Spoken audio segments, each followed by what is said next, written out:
Hello everyone, welcome back to my channel Molecular Biology. Kali ini aku Putus Kinadewandari NIM 106200035 akan menjelaskan mengenai mekanisme post translasi. Oke, kita langsung aja. Nah, jadi setelah eh, gen itu diekspresikan, ditranskripsi dan ditranslasikan, ternyata prosesnya tuh nggak berhenti di situ karena setelah polipeptida itu dihasilkan, dia tidak bisa langsung berguna. Untuk menjadi protein yang fungsional, polipeptida itu harus dilipat dan membentuk konformasi 3 dimensi, serta ditambahkan berbagai molekul kecil berupa kofaktor, atau harus mengalami modifikasi oleh protein kinase dan enzim modifikasi lainnya, agar dapat berfungsi. Nah, pada gambar kiri dapat dilihat bahwa ada protein yang baru dihasilkan. Kemudian dia harus melipat dan dengan kofaktor binding menyebabkan interaksi non-kovalen. Nah, setelah dia melipat, itu ada modifikasi kovalen berupa glikosilasi, fosforilasi, dan asetilasi, bisa juga modifikasi lainnya. Nah, setelah modifikasi, dia akan berikatan dengan protein subunit lainnya membentuk protein fungsional yang dewasa. Nah, selain itu, polipeptida juga bisa melakukan atau mengalami co-translational protein folding. Nah, bisa dilihat pada gambar, sembari polipeptida itu rantainya tumbuh saat mengalami translasi, dia juga bisa melakukan pelipatan. Nah, ketika ditranslasi di ribosom, protein N-terminal, domain N-terminalnya bisa melipat, sementara yang C-terminal tuh sedang ditranslasi gitu. Dan saat terjadi translasi sembari melipat, di akhirnya itu akan dihasilkan protein yang telah melipat komplit dan dikeluarkan dari ribosom, kayak gitu. Nah, lalu apa yang terjadi kalau misalnya protein itu nggak melipat atau gagal melipat atau salah melipat? Kita punya yang namanya protein chaperone. Nah, chaperone itu berguna untuk mengenali protein yang salah melipat atau konfigurasinya tuh off pathway. Nah, gimana cara mengenalinya? Biasanya protein yang salah melipat ini punya permukaan hidrofobik yang terekspos. Nah, harusnya kan permukaan hidrofobik itu ada di dalam lipatan. Tapi karena dia salah melipat, permukaan hidrofobiknya itu terekspos, menyebabkan konformasi of pathway lalu membentuk agregat irreversible. Nah, biasanya agregat ini pada penyakit menurut manusia itu menyebabkan beberapa gejala gitu, bahkan kematian. Nah, protein chaperone ini berguna untuk mencegah terjadinya hal tersebut pada protein normal dengan membuat ikatan pada permukaan hidrofobik menggunakan permukaan hidrofobik milik chaperone. Nah, chaperone ini akan berikatan pada protein yang salah melipat dan memberikan kesempatan untuk protein tersebut memperbaiki kesalahan lipatnya tersebut. Nah, protein chaperone ini biasa disebut dengan heat shock protein atau HSP atau HSP karena biasanya disintesis pada jumlah yang sangat besar setelah sel itu di-exposure pada temperatur yang meningkat dalam waktu yang cepat.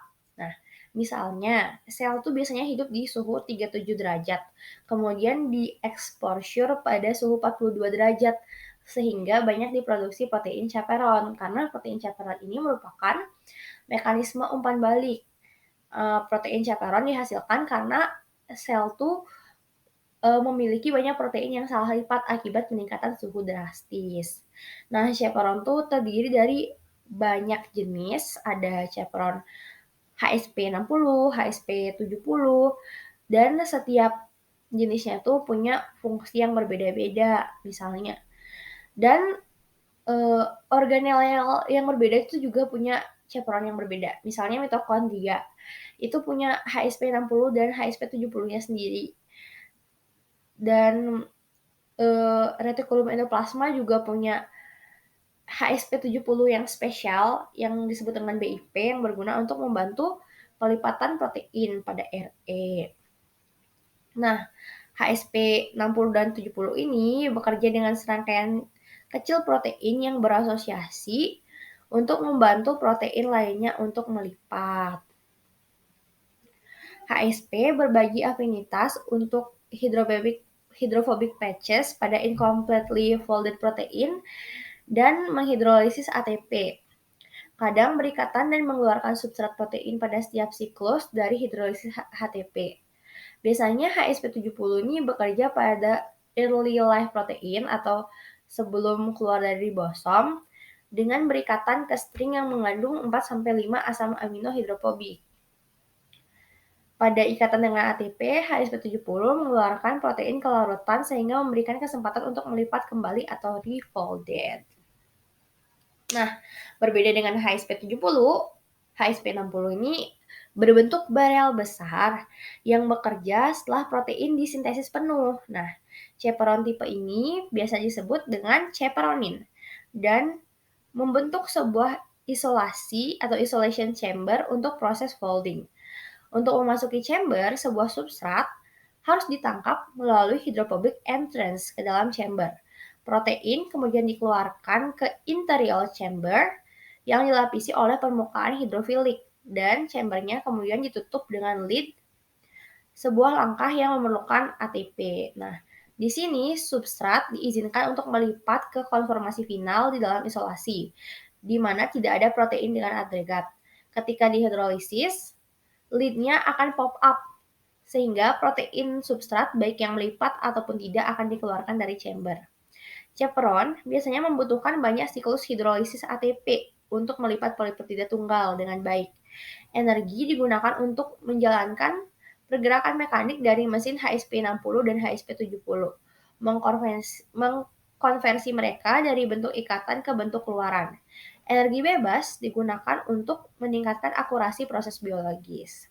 Pada proses pelipatan protein, hidrolisis ATP mengizinkan chaperone untuk mengenali jangkauan luas struktur misfolded, mencegah kesalahan lebih lanjut, dan mulai pelipatan dengan cara yang tertib. Nah, berikutnya ini ada gambar struktur barel yang kiri, struktur tampak luar, dan dalam yang kanan cross section. Nah, ternyata guys, protein itu juga melakukan quality control. Seperti yang udah dijelasin tadi, beberapa protein itu bisa melakukan folding dengan sendirinya saat sedang ditranslasi atau setelah ditranslasi. Nah, tapi ada beberapa protein yang nggak bisa tuh folding sendirinya atau bisa jadi misfolded. Nah, sel ini mencoba mengenali protein yang misfolded lalu memperbaikinya dengan chaperone dan memberikan kesempatan dia untuk refold gitu, melipat kembali. Tapi kalau misalnya dia gagal untuk refold, dia akan diproteolisis atau dihancurkan karena selain protein yang misfold itu bersifat non-fungsional, kadang-kadang dia juga bisa berbahaya kalau didiamkan di dalam tubuh. Seperti itu. Nah, ini mekanismenya. Proteosom itu adalah sebuah protease yang terkompartementalisasi dengan active site yang dihasilkan. Mesin proteolitik dan chaperone berkompetisi satu sama lain untuk mengenali misfolded protein. Jika sebuah protein sintesis melipat secara cepat, pada kebanyakan hanya sebuah fraksi kecil protein yang didegradasi. Sebaliknya, protein yang melipat perlahan rentan terhadap mesin proteolitik untuk waktu yang lebih lama dan lebih banyak molekulnya yang dapat dihancurkan sebelum sisanya mencapai keadaan yang terlipat dengan tepat. Oke, selanjutnya. Nah, proteosom itu biasanya ditemukan dalam jumlah banyak dalam sitosol dan nukleus. Setiap proteosom mengandung central hollow cylinder atau 20 S-core proteosom yang dibentuk dari banyak subunit protein yang bergabung sebagai sebuah stack dari 4 cincin heptamer. Nah, di gambar, di slide itu ada yang kiri proses pencernaan protein prosesif oleh proteasom. Nah, caranya di gambar tuh kan ada cap-nya si proteasom. Itu gunanya mengenali protein yang ditandai oleh sebuah rantai polyubiquitin. Lalu mentranslokasikannya ke dalam inti proteasom, di mana dia dicerna. Seperti itu.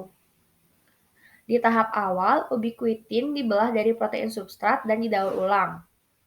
Translokasi ke dalam inti proteasom dimediasi oleh cincin ATPase yang membuka protein substrat saat digulir melalui cincin ke dalam proteasom inti. Yang gambar B itu struktur rinci dari tutup proteasom.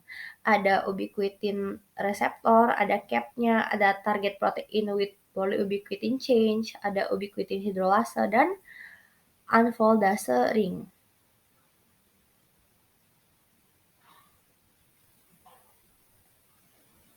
Nah, di sini juga ada gambar yang gambar A yang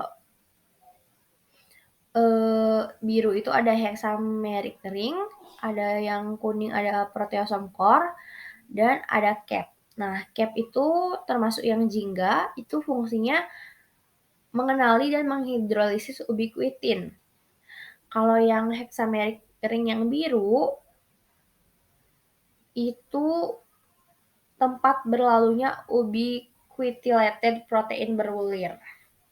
Cincin hexamerik ini dibentuk dari 6 subunit, masing-masing milik keluarga untuk keluarga protein AAA. Nah, kalau yang gambar B itu model aktivitas lipatan yang bergantung pada ATP protein AAA. Nah, berikutnya ini ada gambar mengenai yang A itu aktivasi dari sebuah ubiquitin ligase, kalau yang B aktivasi dari degradation sinyal. Nah, kalau aktivasi ubiquitin ligase itu bisa dengan fosforilasi oleh protein kinase, bisa dengan transisi allosteric yang disebabkan oleh ligand binding, atau transisi allosteric yang disebabkan oleh penambahan protein subunit. Kalau yang gambar B, aktivasi dari degradation sinyal itu bisa disebabkan oleh fosforilasi oleh protein kinase atau unmasking oleh disosiasi protein, atau yang terakhir creation of destabilizing N-terminus. Sekian presentasi dari saya. Terima kasih sudah mendengarkan. Sampai jumpa di kesempatan berikutnya. Bye-bye.